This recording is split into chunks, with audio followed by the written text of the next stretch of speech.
Hello, this is week 11, and this week we're looking at primary age children and physical development. I'm going to go ahead and share the screen and look at what we're doing this week. You're going to read Travick chapter 14, and then you're going to do the poverty and health status analysis of primary age children. This really goes back to about page 344 in your textbook, where Trawick begins talking about poverty and health status of primary children. And for those of you who are in the classroom, I can certainly speak for myself. When I was teaching first grade, I saw a lot of poverty and health status related issues that were affecting my first graders' growth and development, especially how they were able to learn in the classroom. Illness was one of those. Another one was nutrition, poor nutrition, basically. Obesity. I had some children that had really bad issues with that.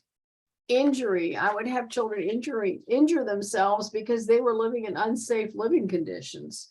Violence. I had children who came from extremely violent homes. Homelessness. I had homeless children every year who were living at the homeless shelter.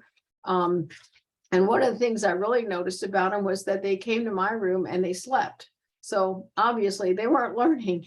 But you know, the problem is, in the homeless shelter they were in, the lights were on all night for safety reasons. And these children had trouble sleeping with the lights blaring over them. So they would come into my room, find a nice, quiet, dim corner, and they were out for hours. And I let them sleep because, you know, the need for sleep trumps pretty much everything else besides food and water, because you just got to have rest. So what I want you to do for this week, and let me pull it to assignments, I want you to really look at what is happening in the lives of the children in your classroom. How is poverty impacting them? The big six of the problems are in Trawick, and he talks about them in great detail. Which of these, and probably all of them, have you experienced in your classroom? What did it look like? Explain how the growth and development was impacted. What kinds of interventions were you able to make, or were you able to refer them to someplace that was able to help them? And what was the final result? Because I really want you to focus on those things that will help your children learn. You know, when children are hungry or cold or tired, they're not going to be able to learn. We've got to take care of those physical needs first.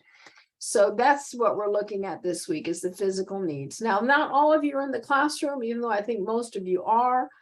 Those of you who are not currently in the classroom, I want you to talk to a fellow teacher, find out what's happening in their classrooms. Or if you don't know any teachers at all, I want you to think back to a classroom that you were in. What was happening around you? But if at all possible, I want you to focus on an actual classroom of young children. Okay, any questions about that? Please let me know.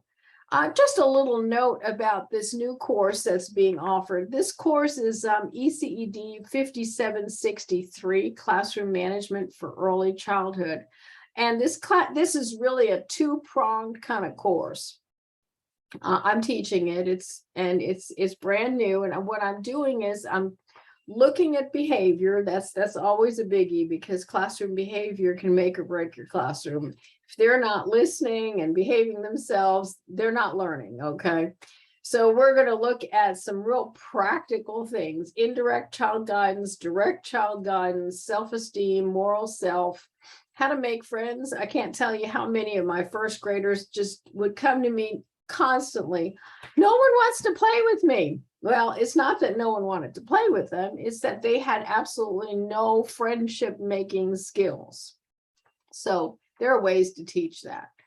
We're going to look at resilience and stress. We certainly want to foster lots and lots of good resilience, because our children are living in stressful times. We're going to take a good look at minimizing challenging behavior, aggression, and bullying. And then for the second piece of this semester, we're really going to focus on childhood trauma, because I know that so many children in our classrooms have experienced traumatic situations, and therefore their behavior is going to reflect that, trust me. So we're going to understand trauma and fear-based behavior. We're going to look at how trauma affects relationships, how it affects sensory processing, how it affects self-regulation, how it might affect social skills, learning, approaches to learning that you can alter in order to meet the needs of these children, and ways of organizing a trauma-informed classroom. This is going to be great for all the children in your classroom, whether they have had any trauma or not, but it will certainly help those who've experienced trauma. If you have any questions about the course, please let me know. This course can be substituted as one of the electives from the third category in your on your classroom, on your degree plan. So any questions, please let me know. We'll set up a Zoom, and if there are no questions, that's fine. Please have a wonderful week, and I will wait to hear from you.